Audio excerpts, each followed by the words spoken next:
Hello everyone, this is the Insane Game Freak here, and I am here to propose a question that is in the title, so I will not say it again for the puns.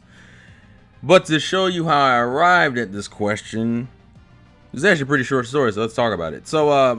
I have recently run across a YouTuber known as Fratanga, who primarily is a PC gamer and likes to make videos destroying console peasants or console fanboys. And in one of his somewhat newer videos, he makes the following statement about console exclusives, about how they're anti-consumer. And it made me think, because originally, although he's technically right, the idea that if I want to play a certain game on a game system, I have to buy that specific game system sucks, because that means I now have to spend extra money not only on the game but also on the system to play the game.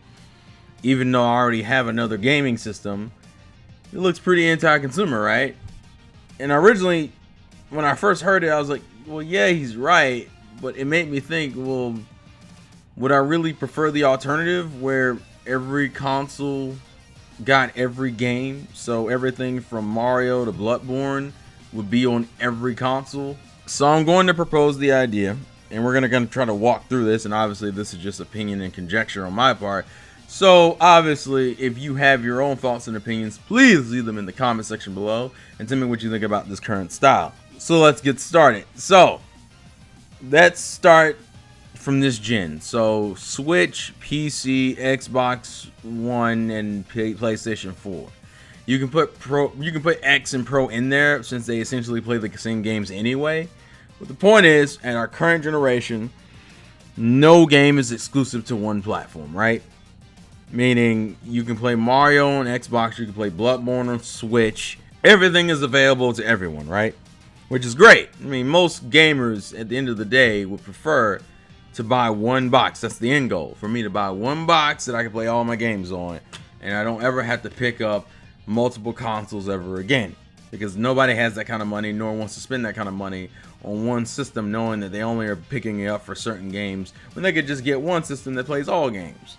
Well, I don't think it's a simple, okay, so everything can play everything, so obviously things will go on as normal, right? Well, no, that doesn't work. I mean, you can already see the disparity between consoles and their sales now, and that's with exclusives. So if you take away the one thing that makes some of these consoles unique, and what makes the justifying buying them gone, well, something's going to happen. It's going to cause major change.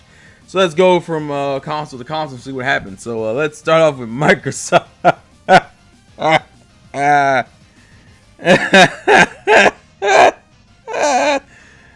Woo! Oh no!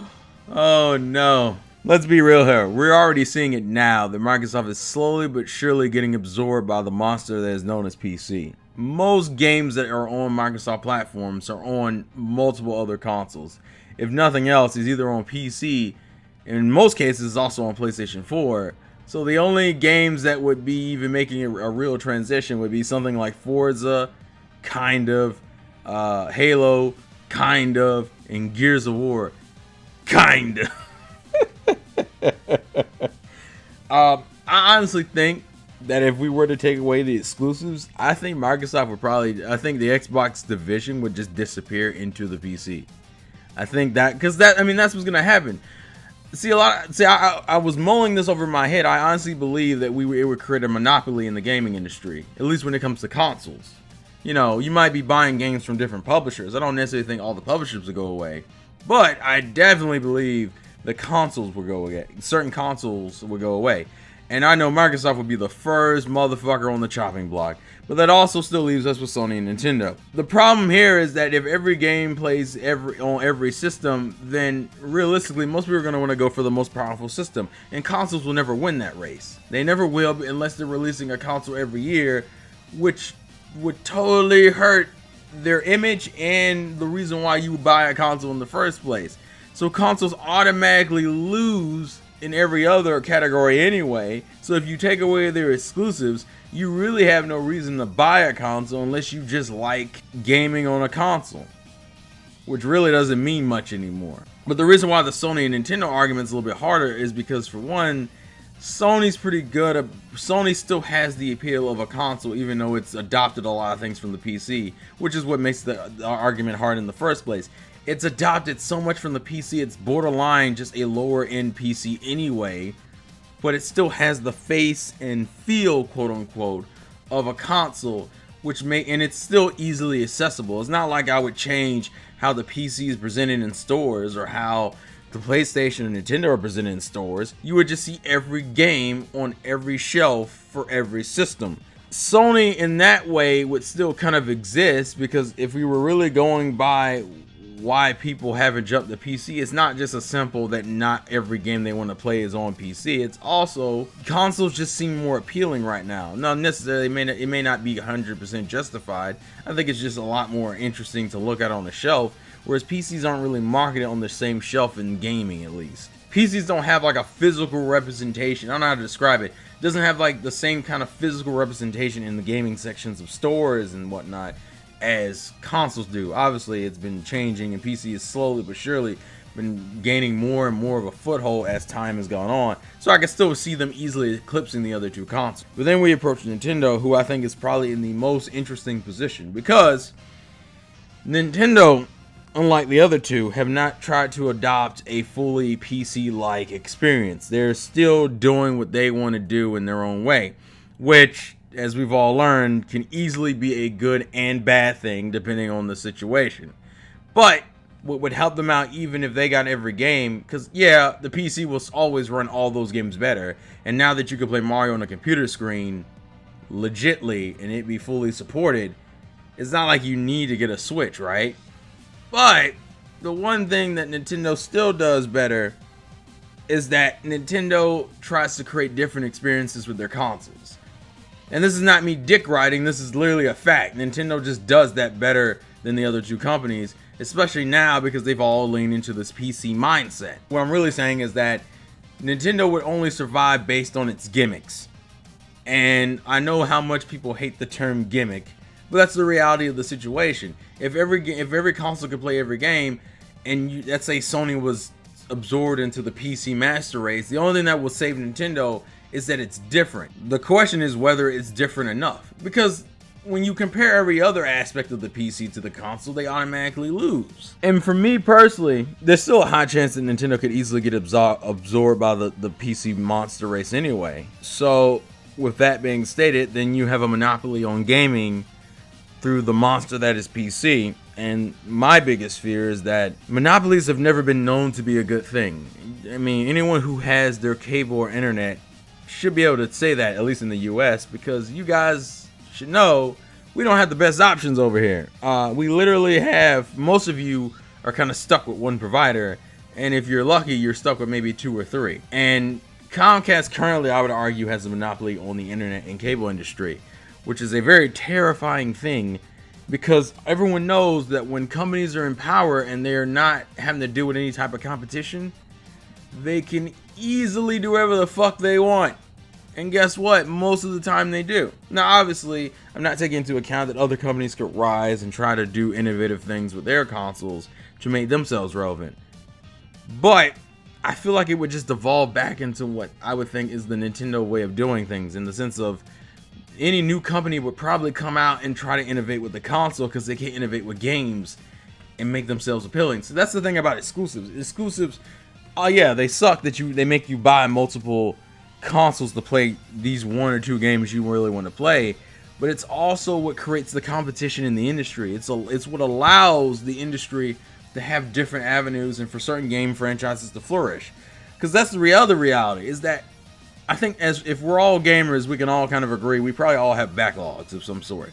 We all probably have a bunch of games that we want to play or we're in the process of playing, but there's just too much shit coming out. No matter what console you're on, you're busy with other games because you never got to finish other games, because some of them are massive time sinks. And I think certain consoles are able to push certain franchises forward easier than others. For example, Japanese games automatically do better on Sony and Nintendo platforms than they do on Xbox.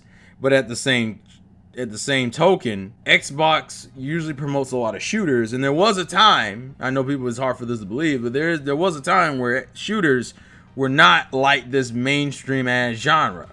They were relatively niche, and Xbox is kind of what catapulted them into mainstream love, and to the point now where we're fucking sick of them. It's kind of like how Nintendo is the pusher of the platformer, and platformers tend hang on Nintendo consoles. Now, look, we also got to look at the positives, though, right? Now that all these companies aren't focusing on building systems, all they got to do is focus on making and optimizing games and having them work on one particular hardware scheme. It would make the games better. But as I said, a whole bunch of good games is great, right? But if you never got a chance to play them, a lot of these studios wouldn't necessarily survive. A lot of these niche games sell better on other consoles because they have more room to flourish and to show what they got.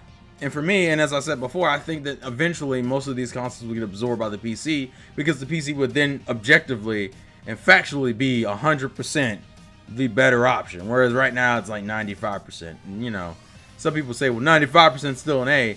Yeah, but you know, we're all perfectionists here. We want hundreds, bitch. Give me the 100. I need the extra credit. It's not a question that's easily answered, and not an answer that's easily arrived to.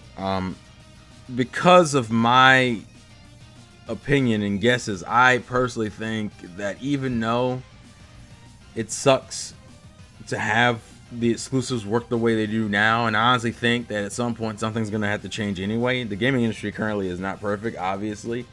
So we're constantly going through transitions. I think we're able to get to a better answer with multiple companies trying different things than having one company rule them all. There's a lot of different factors when you take away the idea of exclusives and what that means. I don't think innovation comes from just one company, or just one company being objectively the best. I think having these multiple companies push their own specific ideas can lead to better things, which is probably the reason why I don't like Microsoft, because Microsoft to me feels like a company that doesn't understand the basics of, you're a console manufacturer, you make a console, make the console appealing, the fuck are you so you know what, I'm not gonna get into it because I'm getting into a tangent. I mean, we saw what happened when we lost Sega. All that happened was another company went and took its place, but the good news is that we ended up getting a better online infrastructure for more consoles. And online became a bigger focus of consoles, actually, because of Microsoft's inclusion. Not saying it wouldn't have happened anyway, but I think Microsoft ended up spearheading it, which led to Sony getting their shit together, and Nintendo waddling to the door, I guess, is how we'll describe that.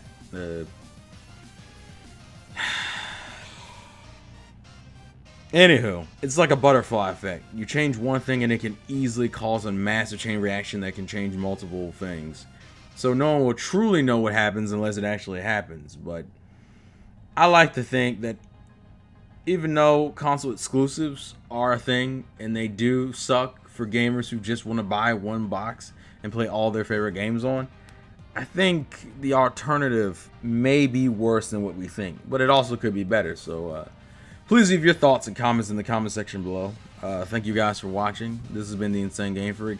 Sorry this video seems a little bit rambly, but it's one of those questions that even though I had an idea for, there is no real answer for it, or whether or not it's a good idea or not.